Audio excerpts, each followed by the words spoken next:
Hi, I'm Dr. Wade McNair, and welcome to this conversation about root source thinking. What is it, and why is it so important for us as human beings to know about it and make choices around how we think about it? So, root source thinking, just like the term sounds, has to do with what is the root or the source of all of the thinking that happens in our own brain. Now, you and I both know there are moments where we wonder, did I just do that? How did that happen?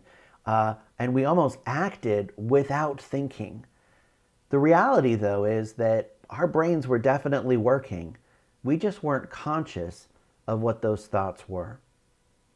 In the field of psychology, we call these basic psychological processes that allow us to be able to move safely and securely in the world around us. So let's talk about what these 8 psychodynamic or basic psychological processes are. First and foremost, they include perception. How we perceive something. How does that data come in, and how is that stored within our brain and within the neural networks that we have inside our brain? Learning, language, attention, memory, motivation, emotion. All of these processes work behind the curtain of our consciousness. They are, in fact, subconscious. And when we're born, our brains are kind of a clean slate. So all of the data has to come in and be figured out and processed. And it's processed through those 8 different lenses or 8 different ways of looking at data. Now you may say, Wade, why does that matter to me? Well, that set of data, that operating system, directs how we deal with the outside world. It forms the basis of our assumptions. It forms the basis of a lot of our behaviors. And sometimes we're not even aware consciously that those processes are happening and the impact that those processes have on us. Thinking about thinking is kind of like a fish trying to describe water. It's not easy to do. It's easier to talk about the effects of than the actual components of. So let's talk about, what does root source thinking really mean for you and me? Well, first of all, root source thinking keeps us safe. It's the learning that has happened through our experience of touching the stove, ow, it's hot, don't touch the stove again, and walking by stoves and realizing I don't have to touch each and every stove to find out whether or not stoves are hot. We just gradually and understandably don't just touch stoves. It's because there's a process going on and there's an established, reinforced set of thoughts at that root source level that keeps us safe from doing things that could inhibit us based on our experiences in life. Have you ever found yourself driving and all of a sudden you've stopped and you look up and it's a red light and somehow your foot hit the brake and stopped the car at the red light and you realize, oh man, I wasn't paying attention?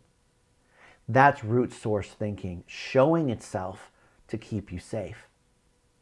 Now, you didn't consciously say, there's a red light. I should probably stop now. I should put my foot on the brake and come to a complete stop. Now, that may happen most of the time when you're conscientiously driving, but many times we find ourselves kind of on autopilot, thanks to root source thinking. So if we think about the root source thinking that's happening, those processing, the processor's kind of like a computer. If you think about an operating system, it's running all of the data behind the scenes, all that code. You and I, well, there are people who are smart enough to look at that code. I'm not one of them. I'm happy that when I click the PowerPoint button, PowerPoint opens. And I'm not really too concerned about the code that goes in behind until something goes wrong. And that happens when there's some sort of error in the programming or that there's a glitch in the software. That happens to us as well. We go through life and we have these reinforced assumptions about our world that may or may not actually be true. For example, did you know hate is learned? Discrimination is learned. Our looking at other people and seeing them as negative is learned. And if that data point is learned early on, then we will behave as such. The good news is the same is true for the opposite. Kindness is learned. Acceptance is learned. Understanding is learned.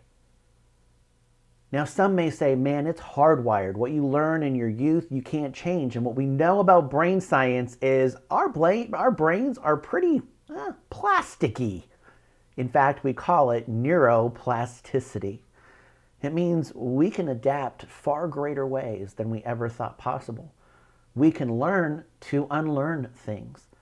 We can go and look at the impact of our root source thinking and make choices to change some of those assumptions and beliefs and to change the actions and behaviors that we usually would do and replace them with new programming, with new choices to reinforce those.